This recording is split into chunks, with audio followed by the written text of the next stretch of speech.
Amados, a paz e a graça do Senhor esteja reinando em vosso coração e que nós possamos aqui continuar, perseverar em meditar na palavra do Senhor todos os dias da nossa vida, porque toda palavra é inspirada e útil, feita para nos tornar homens perfeitos, habilitados para toda boa obra. Nós estamos aqui, queridos, no capítulo 23 do livro de Atos, e aqui no capítulo 23 eu quero ler um versículo com vocês no capítulo 23, versículo 11.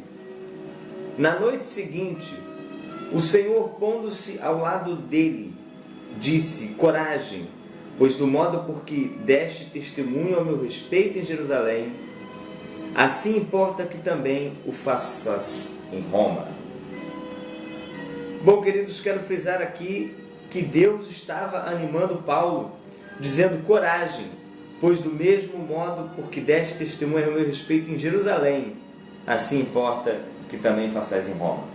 Paulo, queridos, foi para Jerusalém, mesmo os irmãos admoestando para que ele não fosse. Por quê? Porque ali o que o esperava eram algemas, prisões e açoites. Mas Paulo, manifestando que não tinha a sua vida como importante, ele foi e disse: eu vou, eu irei, eu estarei lá, porque a minha vida não é preciosa. E neste momento aqui, Paulo se encontra preso. Foi preso pelo Sinédrio, levado pelo sumo sacerdote, levou um tapa na frente de todo mundo, estava ali com dificuldades, sendo acusado, e havia um plano para tirar a vida de Paulo, não é? Quando amanheceu, versículo 12, os judeus se reuniram e, sob anátema, juraram que não haviam de comer nem beber enquanto não matassem Paulo. Eles estavam firmes no propósito de matar Paulo. Eles estavam firmes no propósito de acabar com Paulo. E por que, queridos? Por que eles estavam com essa firmeza de propósito, jurando, falando que não iam comer nem beber enquanto não matassem Paulo? Eram mais de 40. Eram homens da lei, eram homens imbuídos de justiça, fariseus, saduceus. E Paulo ali sendo encorajado por Deus. Por quê? Qual era o propósito de Deus? E ele falou: Paulo, tenha coragem, porque você vai ministrar a palavra também em Roma, assim como você ministrou em Jerusalém. Paulo ministrou em Jerusalém e muitos creram nele, mas apesar de muitos crerem nele, ele estava aqui preso. Ora a multidão amava Paulo, ouvia-o, ora a multidão se revoltava com ele, expulsava ele debaixo de açoites, por causa das mentiras dos fariseus, por causa das calúnias dos fariseus, por causa do ódio dos fariseus religiosos, preocupados com lucro, com fama, com riqueza, com poder, com prestígio, com ser elogiado pelos homens, não se importando com a lei de Deus, mas eles se importavam mais com a sua própria cobiça. Com a sua própria cobiça. Mas eu pergunto para você, o que é a sua dificuldade hoje? O que é que está atrapalhando você hoje? Deus te encoraja, porque Ele quer que você continue pregando. Assim como você pregou ontem, não sei onde, mas aqui Paulo pregou em Jerusalém, mas estava nesse momento em dificuldade e Deus falava: Paulo, coragem. Coragem por quê? Porque eu vou te tirar dessa cadeia, porque eu vou te dar um emprego novo, porque eu vou te dar uma condição diferente, porque eu vou te fazer feliz, porque eu vou te fazer próspero, porque eu vou te dar uma casa, porque eu vou te curar. Não, coragem, porque você vai manifestar a minha palavra em Roma. Roma era a capital onde havia o governo corrupto, governo libertino, governo opressor, que oprimia e caçava os cristãos. Então Paulo, que outrora foi caçador, agora virou ovelha como que levada ao matadouro. Aonde? Em Roma, governo ao qual ele representou, perseguindo os cristãos. E aí, meus queridos, nós temos que pensar hoje o que é que nós queremos da nossa vida, o que é que nós queremos do propósito que Deus tem para nós. E eu vou te falar que aqui Paulo nos anima, mesmo diante das maiores dificuldades, quando estivermos à noite, quando estivermos em momentos solitários, nós ouvirmos a voz de Deus. Porque aqui Paulo ouviu a voz de Deus. Paulo ouviu o Espírito do Senhor falando com ele.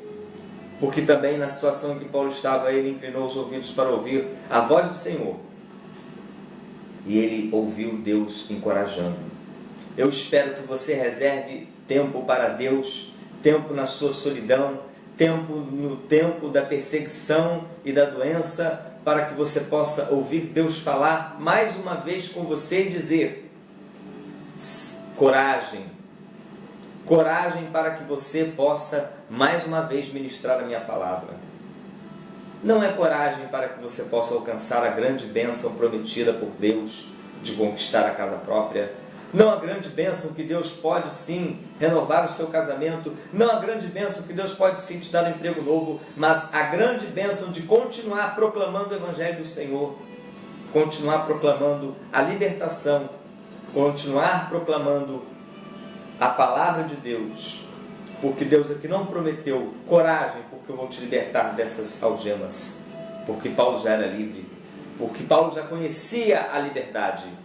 Mas ele disse: coragem, porque você ainda vai manifestar o Evangelho em Roma. Paulo foi transportado pela autoridade ali em questão, que o estava prendendo, porque mais de 40 queriam matar.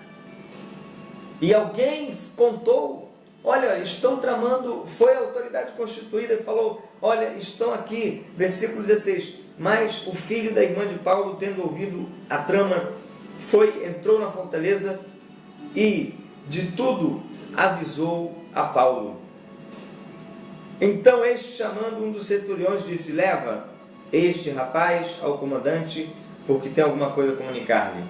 Levou ao comandante. O comandante destacou um regimento de centenas para resguardar Paulo e levá-lo ao governador Félix com uma carta. O governador Félix o acolheu, viu que havia uma acusação contra ele, uma acusação que o próprio governador depois não vai concordar muito bem, mas que ele, por uma questão política, de manter o apoio dos judeus, ele continua mantendo Paulo preso. Mas qual era o propósito de Deus manter Paulo preso? O propósito de pregar para Félix o Evangelho, o propósito de comunicar aos carcereiros o Evangelho, o propósito de comunicar para a esposa do governador o Evangelho, que o próprio governador ficou muito tocado, sensibilizado, a sua esposa, ao que indica as Escrituras, muito mais. E aí, queridos, o que eu falo para você e falo para mim é nós entendermos o propósito da nossa vida.